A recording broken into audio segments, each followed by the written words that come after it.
Welcome. I'm Scott Hodge, president of the Tax Foundation.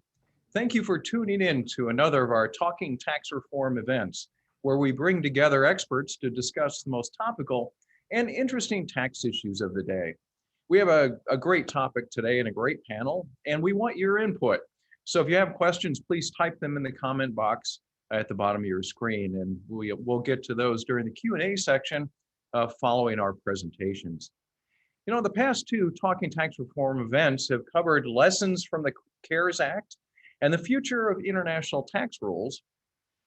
But today we're going to explore President Biden's tax agenda, or his corporate tax agenda, and what we know of it based on his campaign plan and what he and Janet Yellen, who said recently in public in the recent weeks. Now, they've made it very clear that they want to increase the corporate tax rate from a current rate of, say, 21% to perhaps as high as 28%. Well, let's not forget that the tax rate was 35% before being reduced by the Tax Cuts and Jobs Act in 2017. Now, candidate Biden also proposed a new 15% minimum tax on corporations, but one that's based on what they report on their books, not what they report on their tax returns. Now, these two changes may sound simple or small, but they raise a number of very important questions that our panelists will answer today. Questions like, what impact could these changes have on the economy and economic growth? What impact might these changes have on workers? Especially since we know that some share of the economic burden of corporate taxes falls on workers through lower wages. We also might ask, how might these changes impact U.S. competitiveness, especially as other countries such as France and Sweden are reducing their corporate tax rates to be more business friendly and attractive to business investment. The minimum tax on book income is also new, so that raises a whole lot of questions on its own. Has taxing book income ever been tried before? Would this be unique in the world? Would this make the U.S. an outlier? What are the compliance issues with a book tax? How easy or difficult would it be to comply with for businesses? But on the other hand, how complicated would it be for the IRS to administer? Now, how might book tax change corporate decision-making or behavior, if at all? And what lessons can we learn from the old alternative minimum tax? And for those of us who are old enough to remember it, the old AMT was noteworthy for triggering a tax liability during economic downturns when deductions were high relative to lower incomes. Would the same thing occur with a minimum book tax? Well, okay, we've covered a lot of questions. We have a lot of questions, and we're lucky enough to have a great panel of experts to give us some of those answers. I'd like to introduce our panelists in order of their presentation. First up is Garrett Watson, Senior Policy Analyst at the Tax Foundation. And he's going to talk about a new study that we released actually last week that covers a lot of the economic aspects of both the corporate rate increase and the minimum tax on book income. And next up, and all the way from Germany, is our friend Clemens Fust, president of the IFO Institute for Economic Research, who will give us more of a global perspective on these issues and actually share some of his important research on how corporate taxes impact workers' wages, what we economists call the incidence of the corporate tax. And his findings on the impact of the corporate tax on wages for women and marginal workers is really particularly interesting, and I look forward to his discussion of that. Next up will be Michelle Hanlon, MIT professor, and hopefully you saw Michelle's testimony before the Senate Finance Committee the other day. My economic team were busily tweeting some of her comments during her testimony, and she has some very, I might say, strong opinions about the minimum tax that she'll be sharing with us today, among many other issues. And then bringing it all home and bringing it all together is our good friend Marty Sullivan, a longtime economic columnist at Tax Notes. Marty has been writing a lot about the design and coherence of the Biden corporate tax agenda, including the book tax as well. So we're going to have a very lively discussion with some really the top experts in the field. And so let's get this started. We'll turn it over to Garrett first up to kick us off with the program today. Thanks, Scott, and thanks everyone for joining us this afternoon to talk about corporate tax policy. I'll be providing some bigger picture context on the taxation of corporate income and some of Taxman Nation's recent research before turning it over to my fellow panelists to dig in further on the effects of the corporate tax and the various proposals that the president and the White House are exploring in terms of corporate tax. And this really is a prescient issue because the 2020 campaigns focus on tax policy, the search for revenue coming out of this pandemic and economic downturn, and the upcoming tax changes related to the 2017 tax law have made it a good time to revisit how the U.S. taxes corporations and the various proposals to change that design. And as Scott alluded to, the president and many others have suggested both increasing the corporate tax rate from its current rate of 21% up to 28% or potentially 25%, as well as levying a minimum tax on corporate book income. And it's helpful, I think, to have some context on the decisions made to alter our corporate tax system in the 2017 tax law, both to retain the right decisions that were made in that tax law, as well as to build on or improve the various imperfections that might be in that tax law. And broadly speaking, the corporate tax changes in the Tax Cuts and Jobs Act were motivated by a desire to make the US more competitive globally, as average corporate tax rates across the OECD had fallen in the years prior to the TCJA. To give you a sense of that comparison, in 2017, prior to the tax law, our combined state and federal corporate tax rate was 38.9%, then the highest in the OECD. After the tax law, it's now at 25.8% when you include state tax rates, and that's still slightly above the OECD average of 23.4%, though it's much closer to that average. And so prior to the TCJA, the US corporate tax rate, given how high it was, both reduced US competitiveness and also encouraged corporations to both shift profits abroad and in some cases invert, which was a big issue in the tax space in the years up to tax reform. Inversion, of course, was moving headquarters to a foreign jurisdiction to avoid US tax liability. And that was due both because of the high tax rate and our worldwide system of corporate taxation. And that required corporations to pay US tax on worldwide profits after receiving a credit for foreign taxes paid. And so a big part of the discussion, of course, at the time was shifting the worldwide taxation of US corporate tax income closer to a territorial system. And then, of course, we also created all these safeguards against base erosion and profit shifting in the absence of a broader border adjustment with a destination base. And I'm sure my fellow panelists will talk more about this and the various proposals there. But the other thing to mention in this broader context is that corporate income is double taxed, right? It's taxed once at the entity level as a corporation, and then that income is taxed again on the distributions of that income to shareholders, be it through dividends or through capital gains on appreciated corporate equity. And so when you account for both levels of that tax under current law, that corporate income faces a combined tax rate of about 47.5%, which is below where it was prior to the TCJA at about 56%.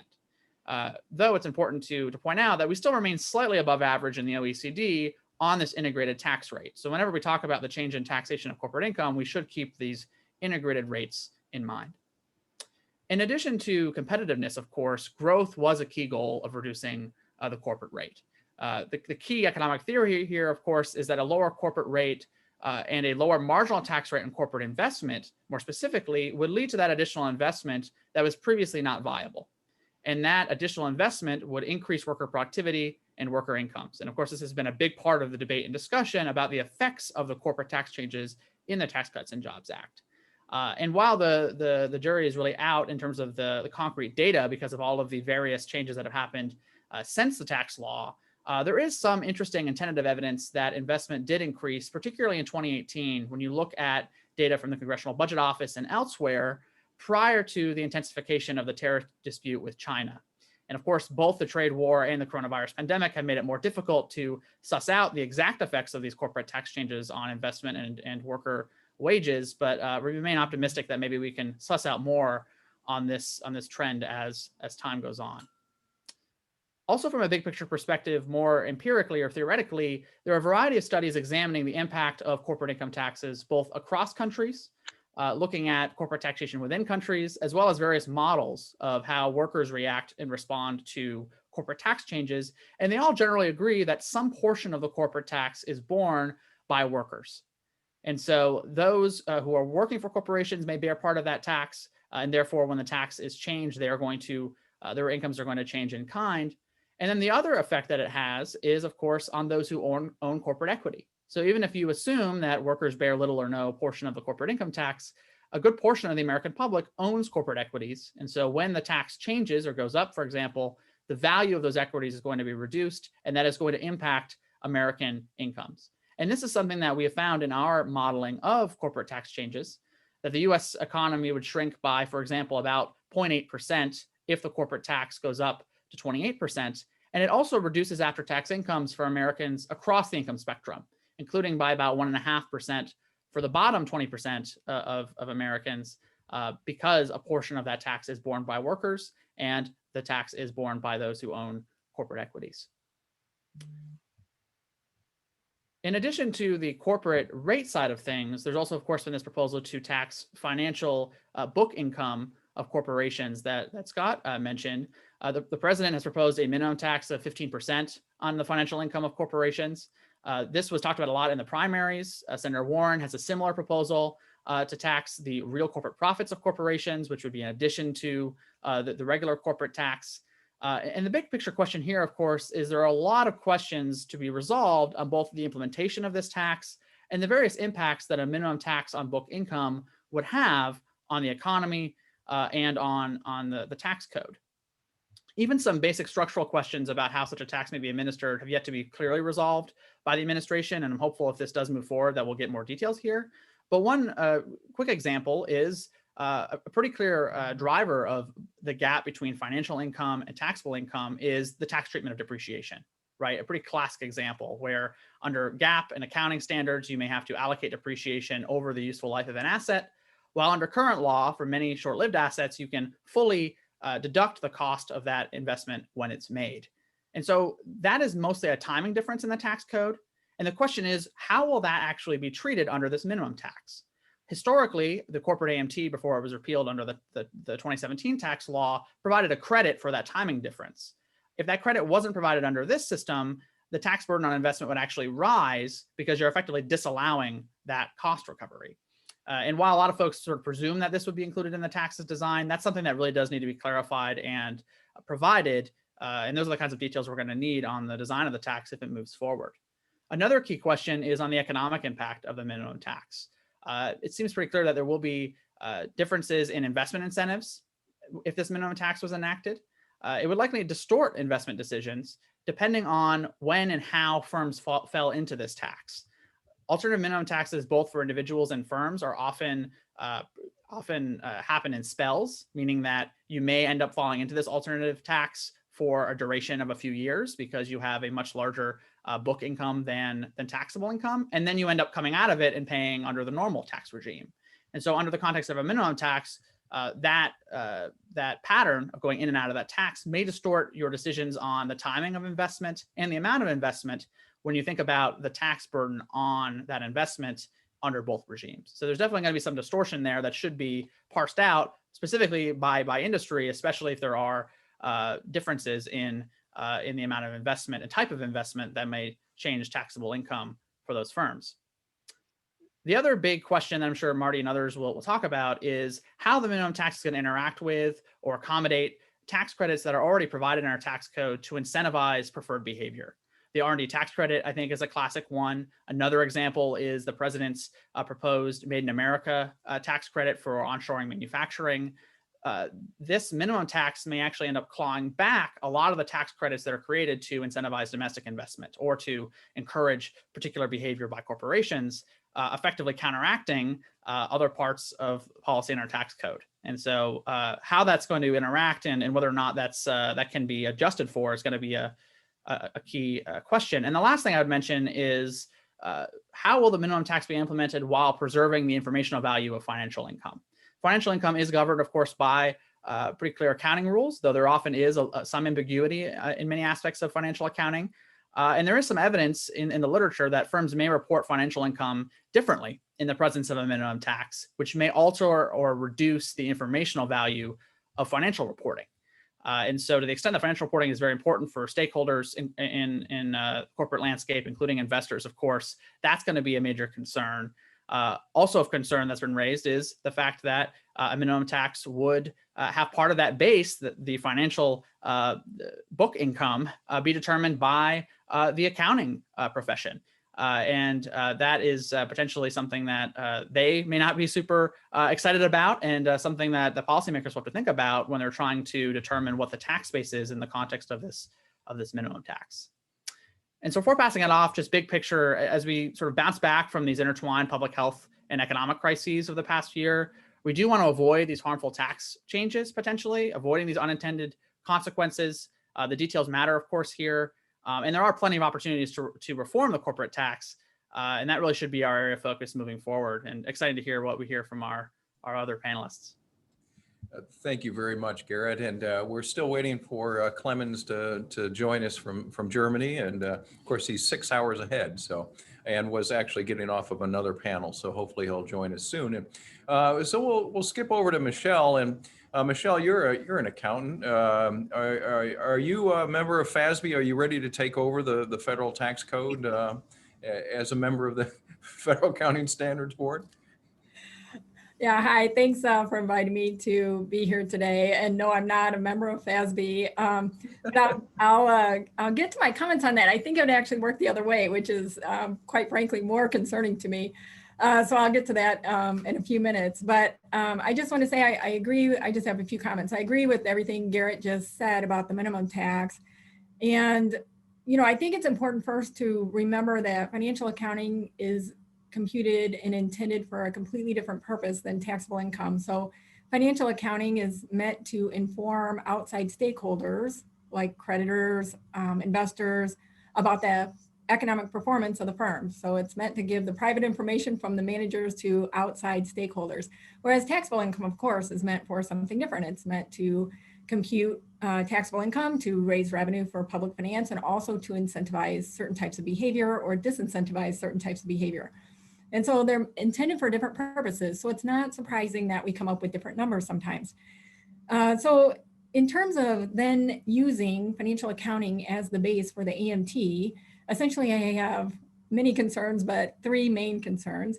And the first is one that Garrett talked about for a while, is how that would affect the investment incentives, for example. And Garrett explained that well. It actually, if you didn't carve all those investment incentives out and make them special features in this AMT system, meaning adjust financial accounting to make those incentives present, then it just offsets those incentives. So we would have this kind of strange system where we would give incentives in the tax code, but then take them away in the AMT system. And so taxpayers won't respond as strongly.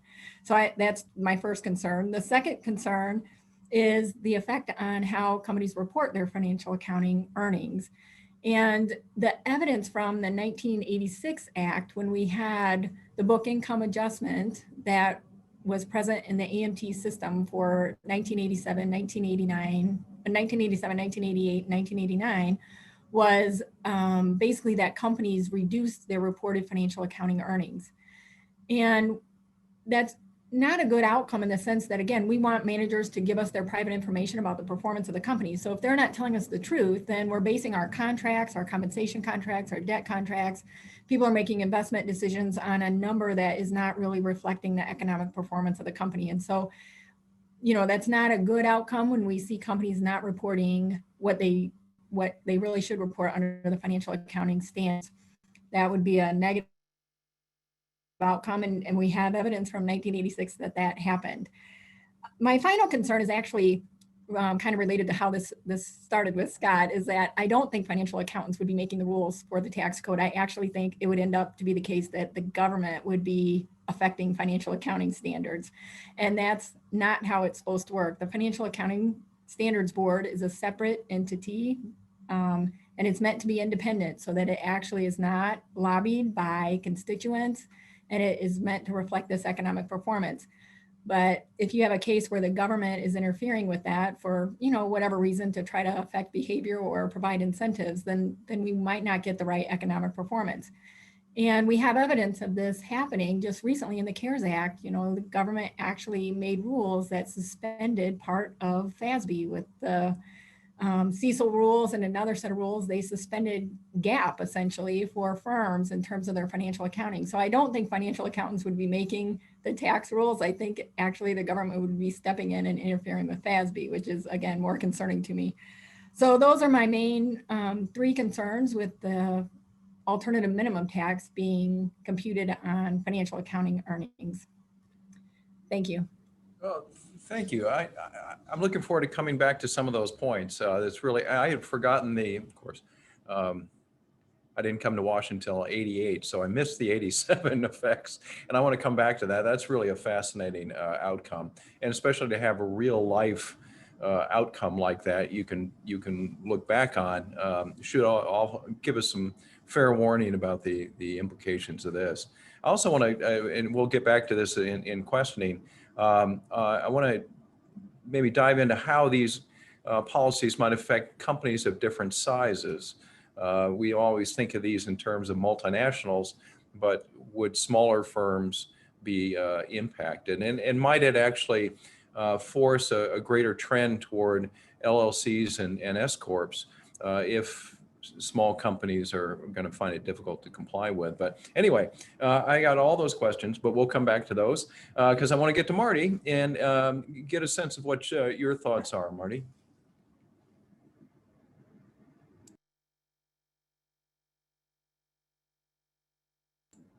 I think you're still on mute, Marty.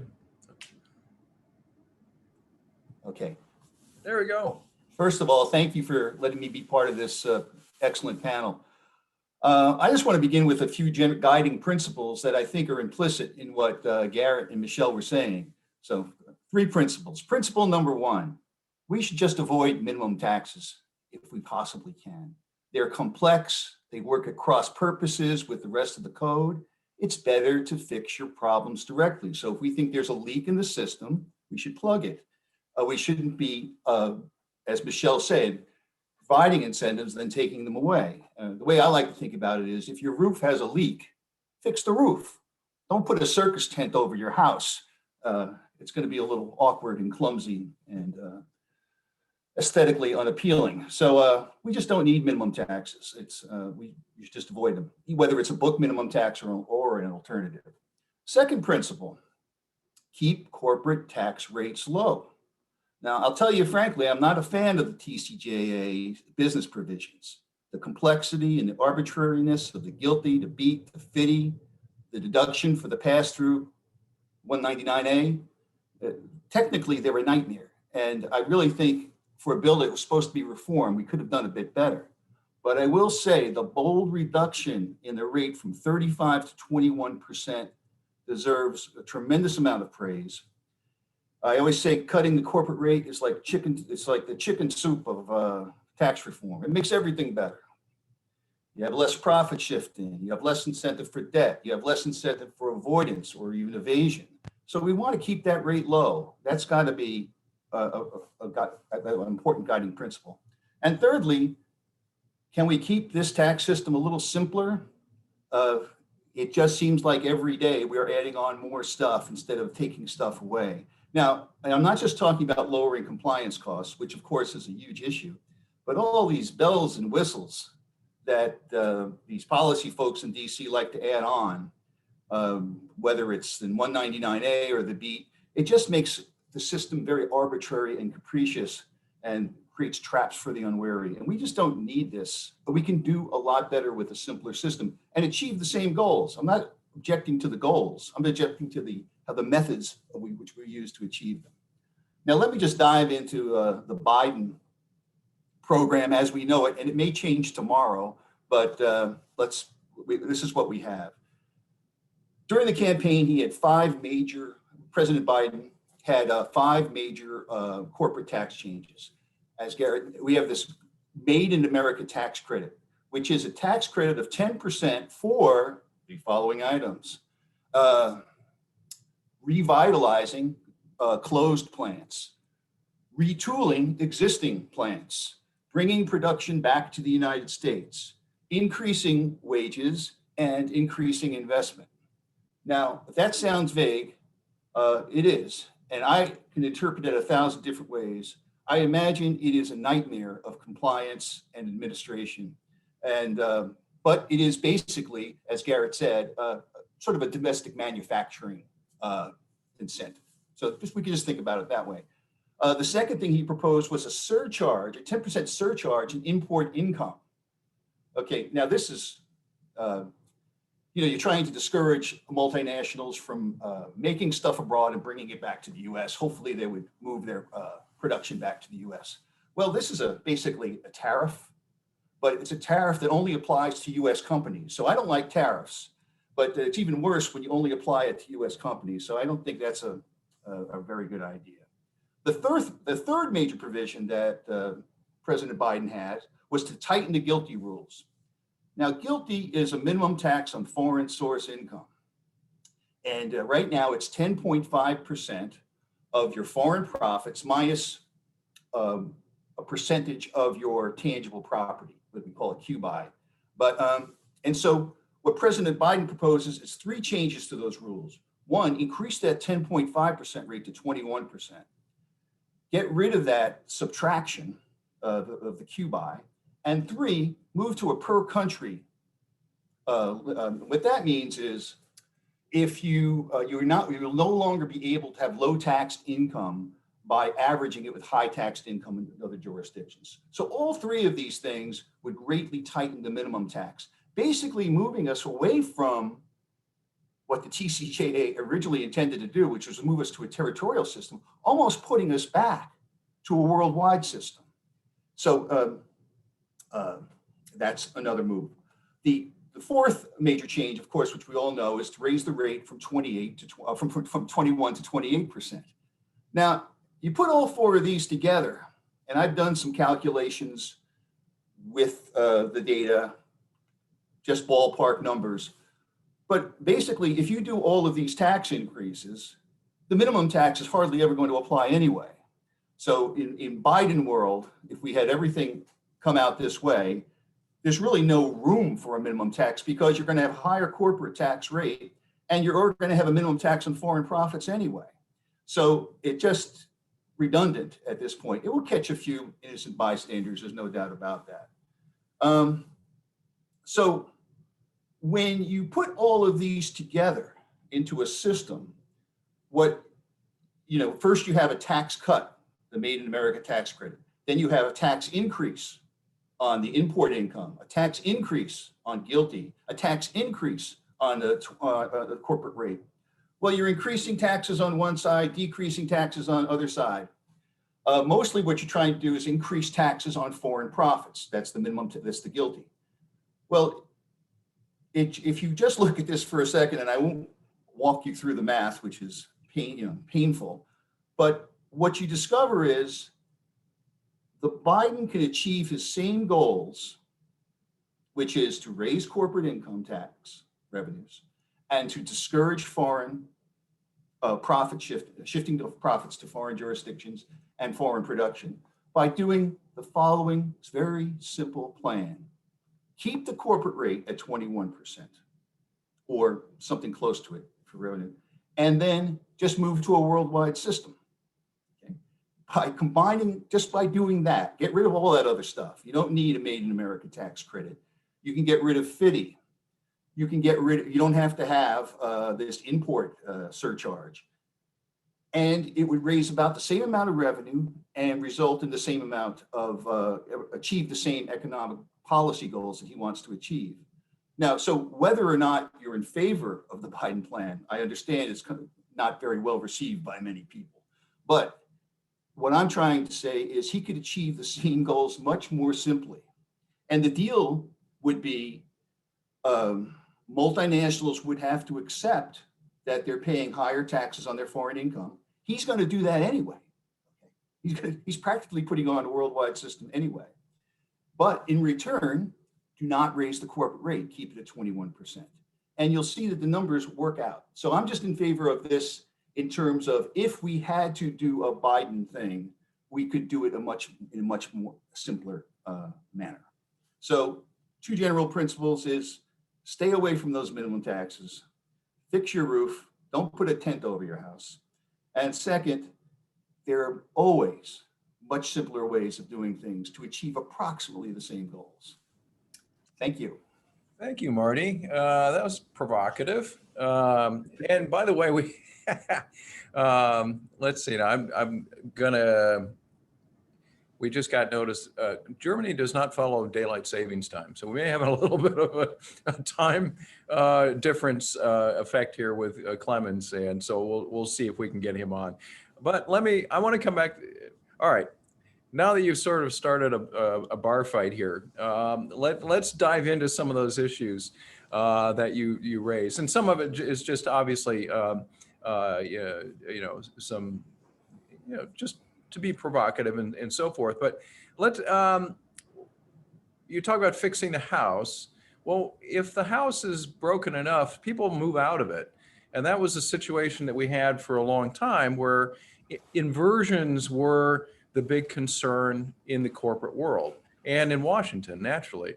And so I've observed that we haven't had an inversion for quite a while. In fact, I can't remember the last story I've seen about a US company moving to Ireland or Switzerland or where have you to avoid US tax. And I think that's a pretty big deal.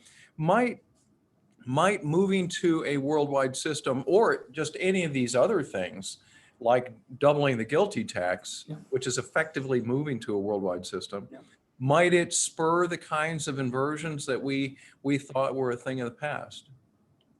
Well, I think, yes. If you're only imposing tax on US-based corporations for their operations outside of the United States, it's going to be more advantageous to locate your headquarters outside of the United States. Now we could change our headquarters rules so that you actually have to have a physical presence. Mm-hmm. So that would take some of the steam out of just these, let's say, paper inversions where the headquarters moves legally, but not, the CEOs are still in New Jersey. Right. So and also we could just tighten the inversion rules, but the laws of economic gravity are still going to fight against that at all times because of the rate differential. Yeah. Now you get some of that back. Again, one thing that's different now, of course, Scott, is we're not talking about a 35% rate. We're talking about a 21% rate. And so that takes some of the steam out of it. But there's no denying that the advantages of inverting will still be there.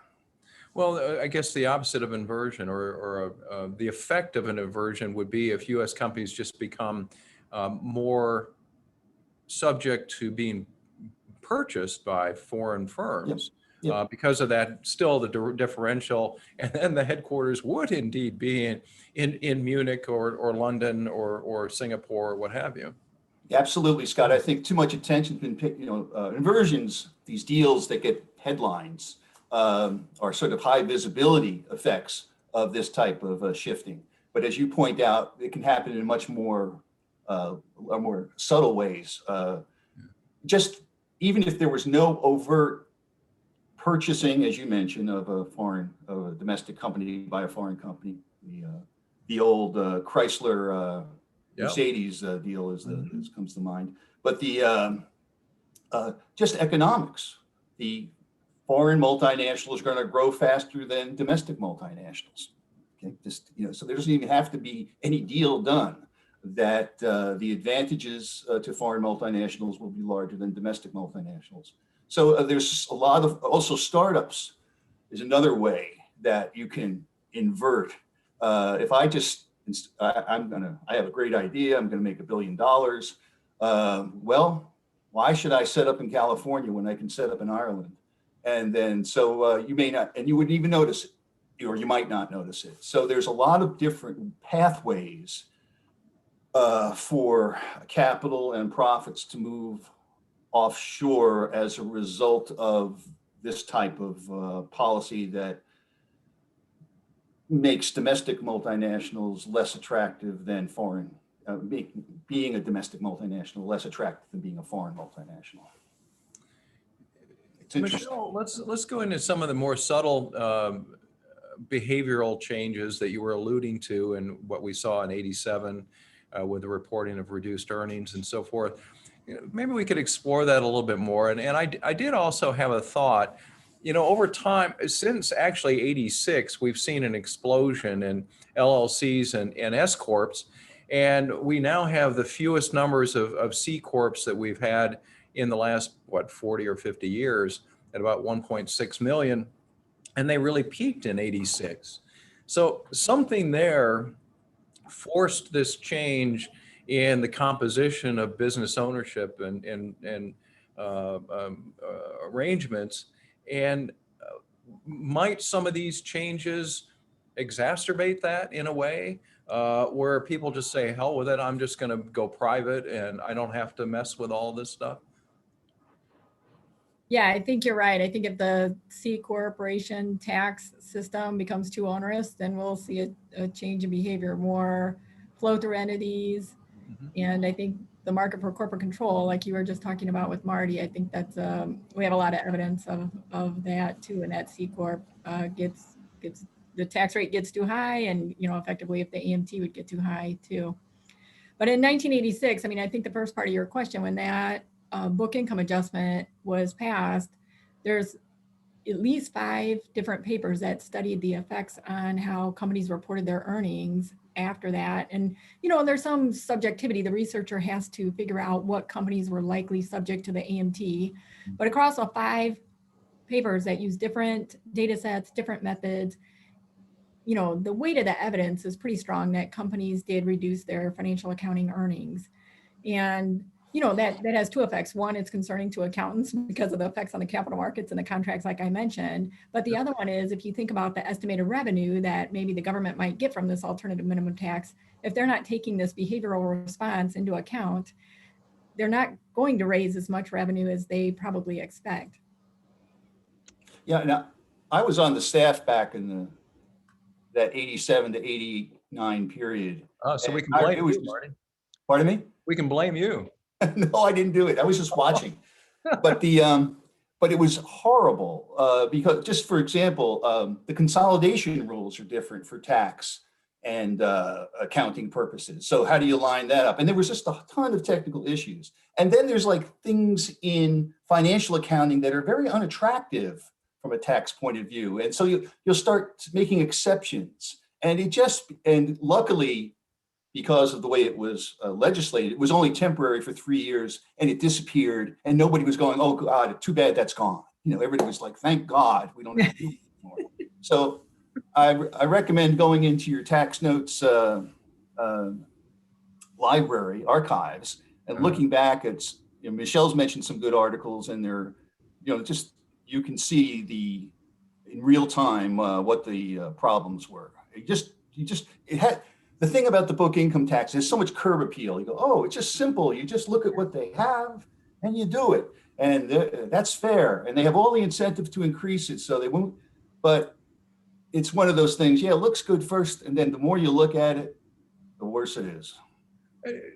I want to ask about the capital markets, Michelle, because that, obviously, the impacts of that could be very substantial. I mean, we all have 401ks, for goodness sake. And so we would, I would worry considerably about the impact on my retirement future if this changes corporate behavior in that way. Did I understand it correct?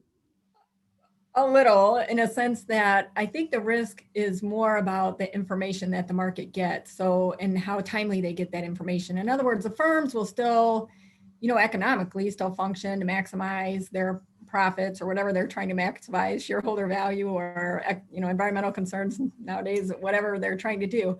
But it's the speed at which the market gets that information that would be the real concern. And you really want kind of a free flow of accurate economic information over to the capital markets. And one concern is that if it's not coming through accounting earnings in a standardized way that's governed by FASB and the SEC, what you worry about then is that companies will report some number and they'll say, well, I need to report that to save taxes, but here's my real number. And then the risk is that that number is not really conforming to any set of standards. It's kind of on the side. And then you get this misinformation going to the market. So your concern is valid to some degree, but it's really an informational effect, and people could take advantage of that trading in the market, and the market won't have the right information, at least for some amount of time. Ideally, the market will get it from somewhere eventually, but it's a timing issue essentially. Well, I'm delighted that Clemens has joined us. And Clemens, my apology that the United States switched our time zones over the weekend. And so I'm so sorry. We're behind again in Europe, in that area as well. Well, I want to bring you into this conversation, and we kind of got to some Q&A and conversation, but I'd like you to join us and share with us some of your thoughts on the Biden tax proposals, and particularly share some of the research that you've done, which I think is so critically important and lost among many people, the impact of corporate taxation on workers, and particularly marginal workers, from what I understand from your research, such as women and low-skilled workers. Perhaps you could share that with us. Yes, thank you, Scott. I'm so sorry. I really could have, checked, but I'm so used to the 6-hour difference. This time it didn't work.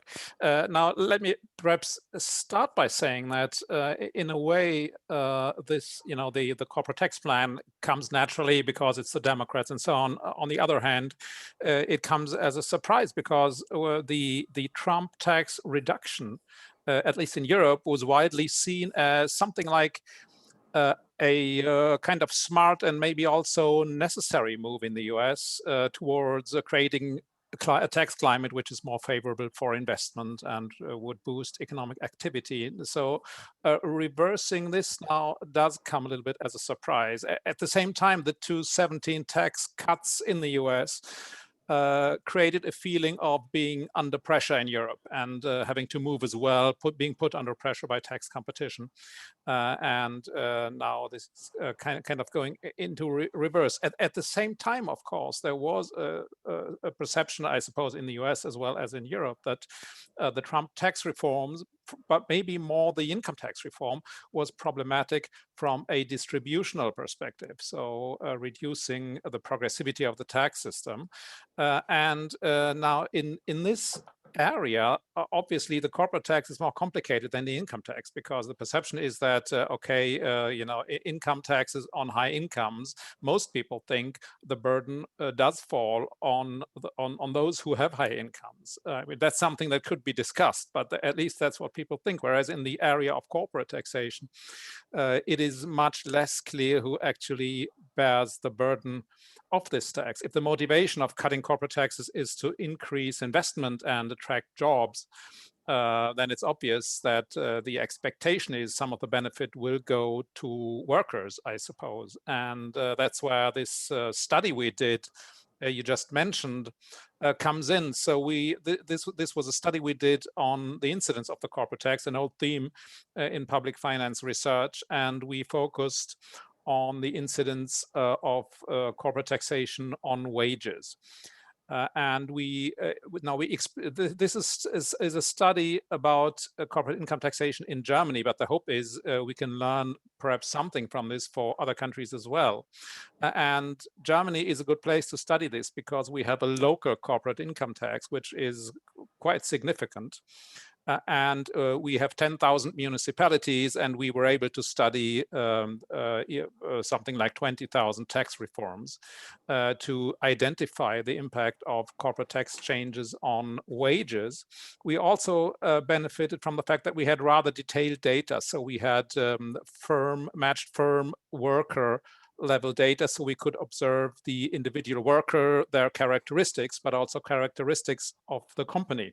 Now, I think to understand this research, it's important to understand what are the mechanisms that are actually measured. I think most people, when they think about how corporate taxes affect wages, they think about corporate taxes affecting investment and investment affecting the marginal productivity of labor, and that having an impact on wages. Now, in most of the empirical research, it's actually about something else. So most of the empirical research takes investment as given, and looks at a more direct effect. And the usual interpretation is that wage setting in companies is very much a bargaining process. So this is obvious when we have unionized labor markets.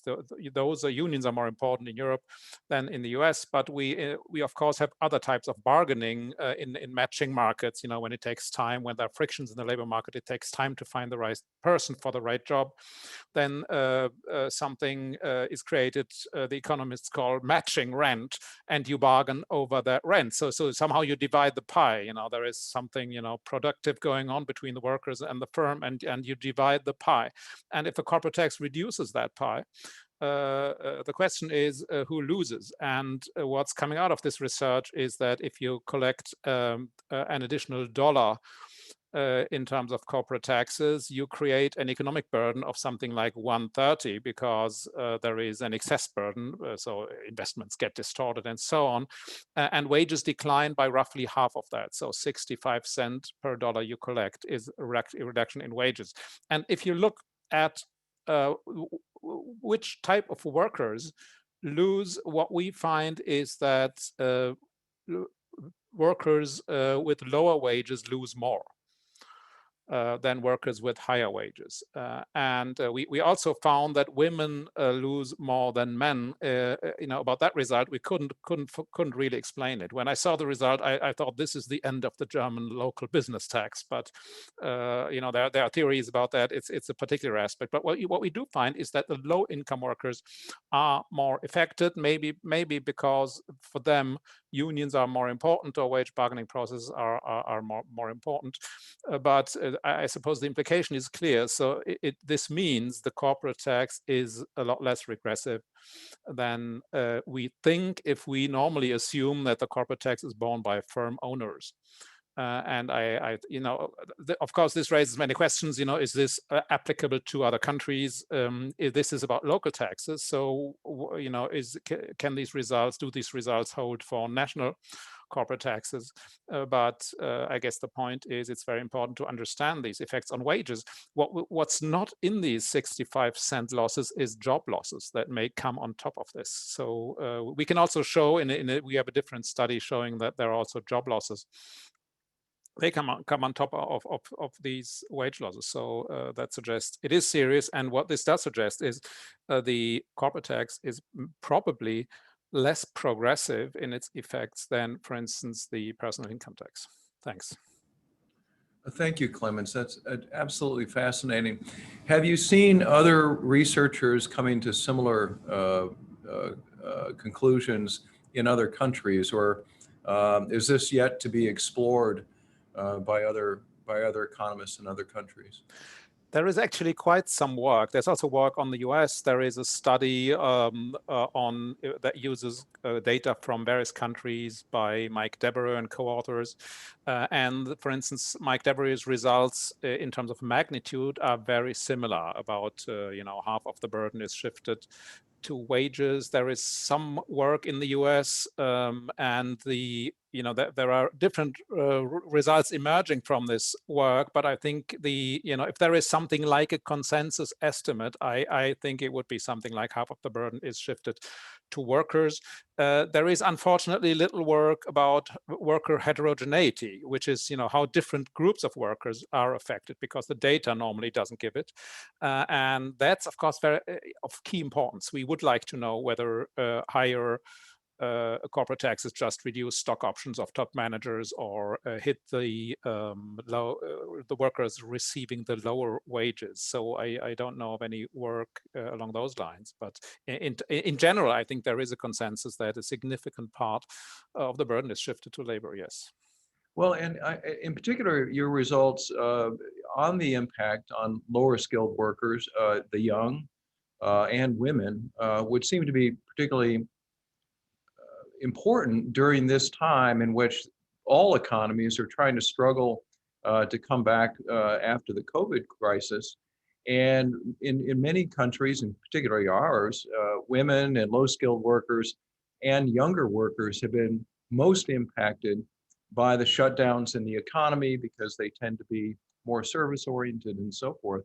And it would seem to me that raising the corporate tax at this time would be sort of doubly harmful to those kind of workers. Yeah, that may be the case. Although I have to say, I really do think we need more research on these heterogeneous effects. Since this study could use the worker level data, the individual level data, we could investigate this question. But I think before drawing policy conclusions, we really need more studies about this, because I mean, there's so much that could be going on. Labor markets are so particular in Europe. So for me, it's not entirely clear how that can be transferred to the US. Also, our results mostly come from medium-sized companies. That's where we find our significant results. Whereas my feeling is that in the Corona crisis, many of the sectors very affected by the crisis are maybe even characterized by smaller companies. If you think about restaurants and hotels, how are they affected? I really think we need more research. Well, thank you. That's really interesting. And we're going to share a link to your study on our website. And I think we can probably share it through the chat room here for those people who are interested, because I do think it's an important research for people to understand. And thank you for that.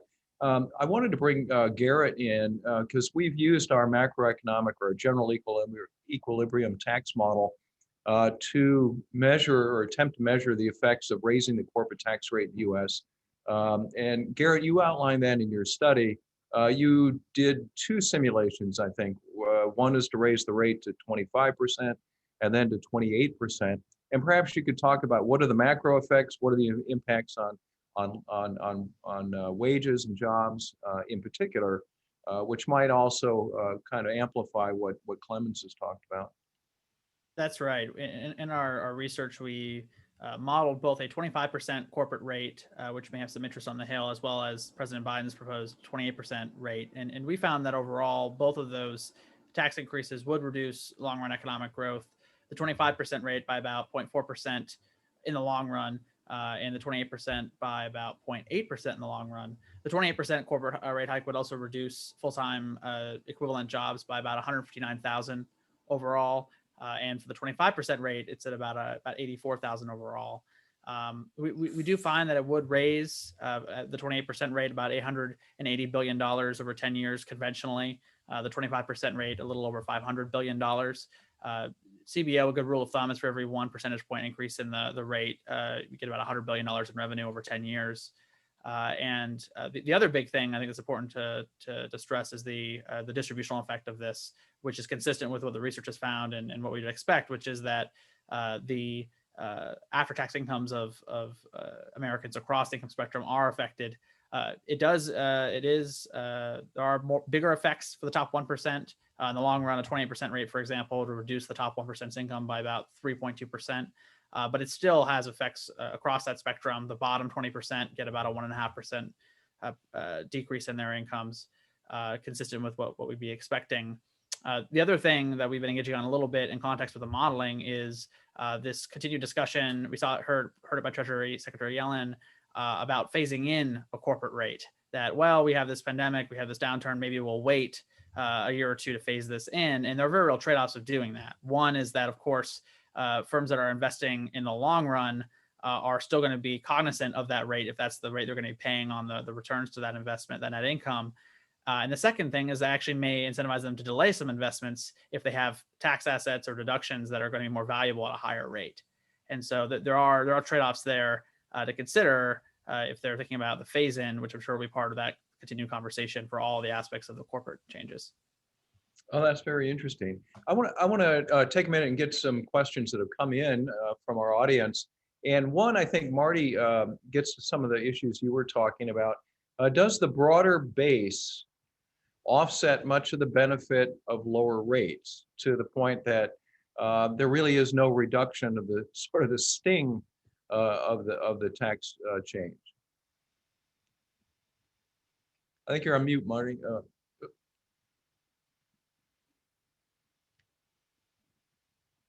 You. Well, it's always the big question.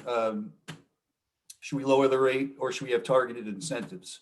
And you saw in the UK how they're going to raise the rate and combine that with targeted incentives, and that's where the Biden administration is heading. I mean, it's you start with, if you start with your revenue goals, and if they, if the goal of the Biden administration is to raise X $100 billion and to redistribute income down the income, up the income, down the income scale,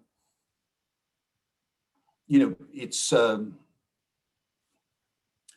you're probably doing a lot better with targeted incentives because you're putting incentives on the margin to increase economic growth rather than with a broad base, but you have simplification with a broad base. So it's the eternal question in tax policy. Should we lower the rates and broaden the base, or should we have targeted incentives?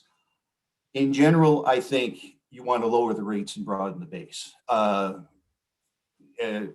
Michelle can remind us, because she was at the hearing, there was a hell of a lot of talk in the Senate Finance Committee about having lots of targeted incentives for computer chips, for manufacturing, for employer training. And you go, wait a minute, those are all worthy causes, but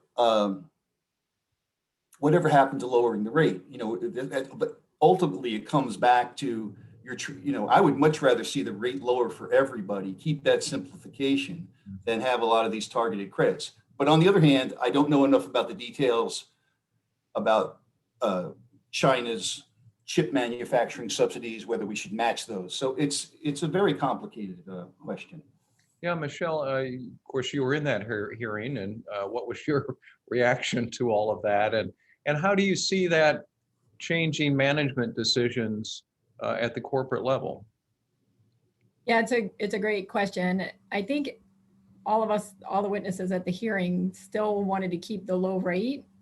So it wasn't necessarily a trade-off. It was the low rate and possibly these targeted incentives.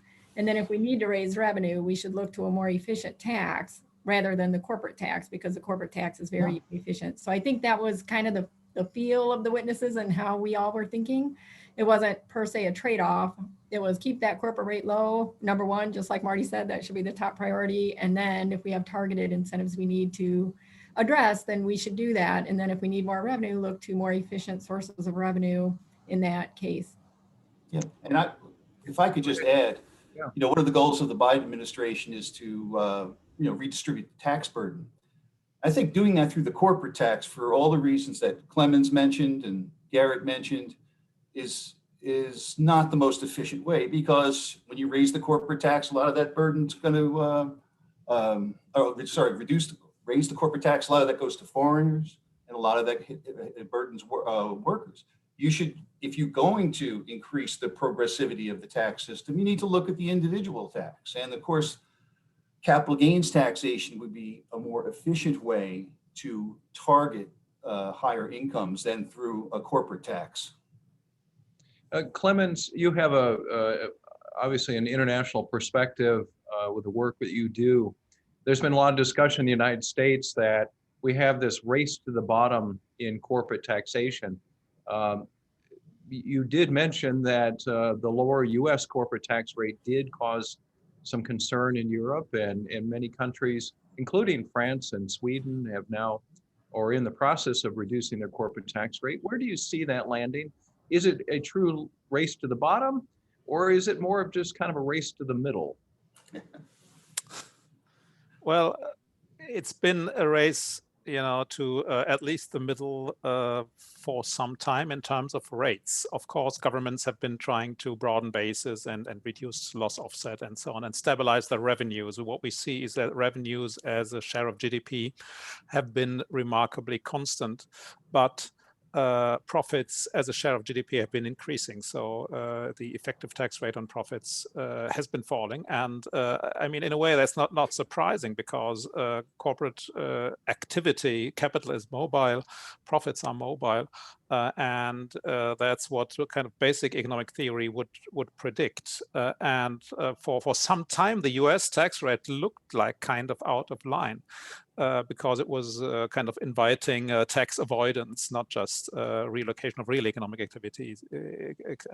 So I think the move towards the effectively 25% or whatever it was seen as indeed a move towards level one would expect in this situation. And I mean, we don't know where it will be going.